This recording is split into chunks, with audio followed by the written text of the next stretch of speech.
The Deep Song of Aurelius, a primal tale of shadows and spirit. Hello, John here with a story that'll take you to a place you've never been, a world called Aurelius, where the land feels ancient, like something out of a dream you can't quite shake. Imagine a desert that's been around forever, with towering stone spires and caves carved into cliffs, the ground littered with bones of creatures long gone. The air smells of dust and sage, and at night, the sand glows with a faint blue light, like the earth itself is whispering secrets. This is the home of the Lumari, a clan who've lived here since the dawn of time, their lives guided by a belief in Stellarai, a kind of sacred balance that keeps the world from falling apart. They're a primal people, their traditions etched in stone and memory, and I'm about to tell you how a guy named Spike with spiky green hair ended up in the middle of their fight for survival. The sun was sinking low over Aurelius, casting long shadows that stretched like fingers across the desert. Inside a cave carved into a cliff, what the Lumari call a dwelling, an elder named Star Whisper sat on a bed of furs, his 90 winters showing in the scars and wrinkles on his weathered face. His granddaughter, Dawn Weaver, knelt beside him, grinding roots with a stone pestle for their evening meal. The cave was lit by a fire of glow wood, a tree that burns with a shimmering light, and the walls were painted with handprints and symbols, spirals, animals, stars, that told the Lumari's story. Star Whisper had just finished a chant, a Stellarai song, his voice rough but deep, like the growl of a bear. The song wasn't just music, it was a connection to the clan's past, a deep remembering that reached into what you might call the collective unconscious, a shared memory of every Lumari who'd ever lived. Star Whisper's words earlier that evening echoed in Dawn Weaver's mind. He'd growled, "The fire fades from us," his eyes distant, like he was seeing something beyond the cave. She thought he meant the cold. Nights in Aurelius can freeze you to the bone, but there was a heaviness in his voice that made her pause. She draped a fur over him, its edges woven with threads that glowed like starlight, a Lumari ritual to keep bad spirits away. As he drifted to sleep, his breathing like the rhythm of a drum, Dawn Weaver stared into the fire, her mind on the stories he'd told her. Tales of the sky beings who taught the Lumari how to live in harmony, and warnings of a time when Stellarai would break, when a darkness would rise from the earth and steal the warmth from their hearts. She felt those stories in her bones, a primal knowing that she was part of something bigger, a chain of memory stretching back to the first Lumari. Outside, the night closed in, the glowing sand casting an eerie light over the desert. The air was still, but there was a tension in it, like the moment before a storm. Not far from the dwelling, Spike stood shivering, his spiky green hair stiff in the cold. Spike, a guy from modern-day America who got yanked into Aurelius through some kind of cosmic glitch, a portal he stumbled through while hiking in the desert back home. He's like a fish out of water here, a Connecticut Yankee in a prehistoric world, but the Lumari didn't cast him out. Instead, he found a home with the clan memory, a living thing that looks like a cave covered in glowing vines pulsing with blue light.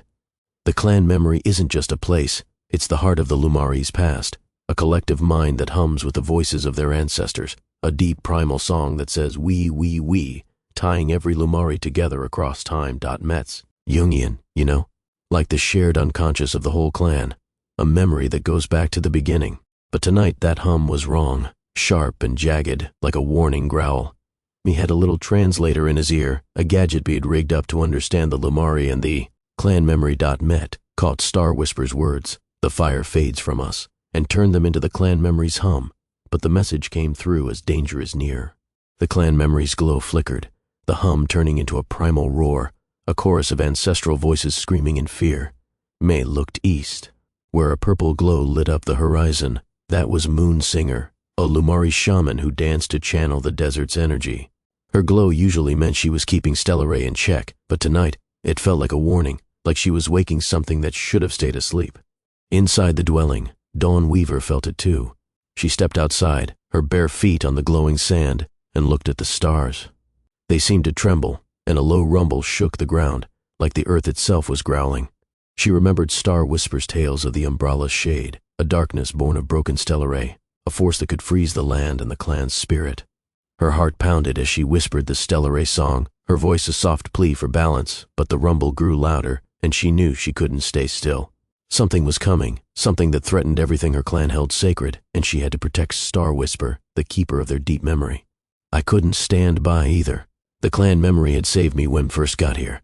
I was half dead, lost in the desert, when its vines wrapped around me, its hum telling me belonged. Now it was in pain, and Star Whisper's warning, danger is near, felt like a call to action. Me headed east, toward Moonsinger's glow, the desert night swallowing me whole. The glowing sand lit his path, but the air grew colder, the rumble under his feet getting stronger. Me past ancient bones sticking out of the ground, giant beasts the Lumari once hunted, and cave paintings that seemed to move, their symbols glowing brighter as May got closer to Moonsinger. The clan memory's hum followed me, its ancestral voices urging me on, but also warning me of the danger ahead. Back at the dwelling, Dawn Weaver had a vision, a gift from her mother, who could see the unseen. She saw a black shape rising from the ground, its coldness like a winter that never ends. She saw me, Spike, heading toward Moonsinger's glow, and she saw the clan memory's light fading, its hum turning to a scream. She knew she had to act. She grabbed a fur, a pouch of stardust for blessings, and a bone knife, then set out, her voice humming the Stellare song to keep her courage up. The desert was harsh, the cold biting at her skin, but she felt the deep memory of her clan guiding her, the voices of her ancestors whispering in her mind, telling her to fight for Stellare. It took hours, his legs burning as May climbed a rocky ridge to reach Moonsinger's spot, a clearing surrounded by stone spires, their tops carved with Lumari symbols. Moonsinger stood in the center, her body swaying in a trance, her long silver hair whipping in the wind. The purple glow around her pulsed like a heartbeat, and the ground was marked with symbols, spirals, hands, stars that glowed with her energy. But the air was thick with danger, the rumble now a roar, and me could feel the clan memory's fear in his bones. Moonsinger, me yelled, his voice cracking. Her eyes opened, glowing purple, and she spoke, her voice like a chant. The balance is breaking. The rift opens, a wound in Oralis' spirit, a coldness that will end us. She told me she'd been trying to seal the rift, a tear in the desert's energy caused by the clan forgetting their ways, neglecting Stellare.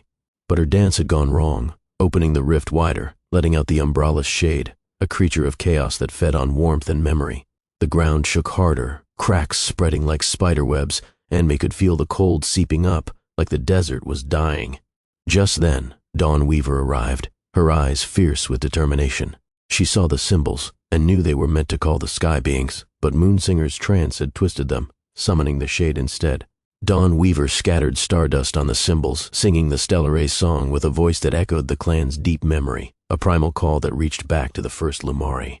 I joined in, channeling the clan memory's hum, getting its ancestral voices to sing with her, a deep wee that shook the air.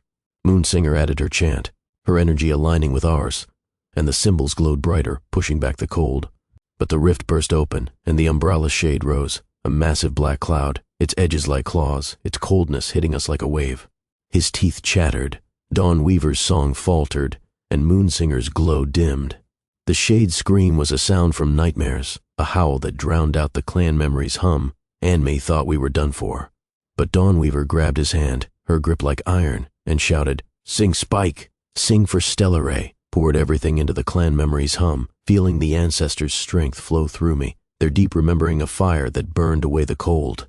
The shade lunged, its claws tearing at the ground, but our song held, a wall of sound and light that closed the rift inch by inch. Dawn Weaver's voice grew stronger, Moonsinger's glow flared, and the clan memory's hum roared like 1,000 drums. The shade shrieked, its form shrinking, and with one last burst of light, the rift sealed, the shade banished, the desert still. His knees buckled, but Dawn Weaver caught me, her eyes shining with pride. Moonsinger collapsed, breathing hard, but alive. We made it back to the dwelling as the sun rose, its warmth spreading over Oralis like a promise. Star Whisper woke up, his gaze sharp, and he nodded at Dawn Weaver, knowing she'd saved their way of life. The clan memory's hum was back to its warm wee, and me felt like me'd finally earned his place here, a modern guy who'd helped a primal clan fight for their future.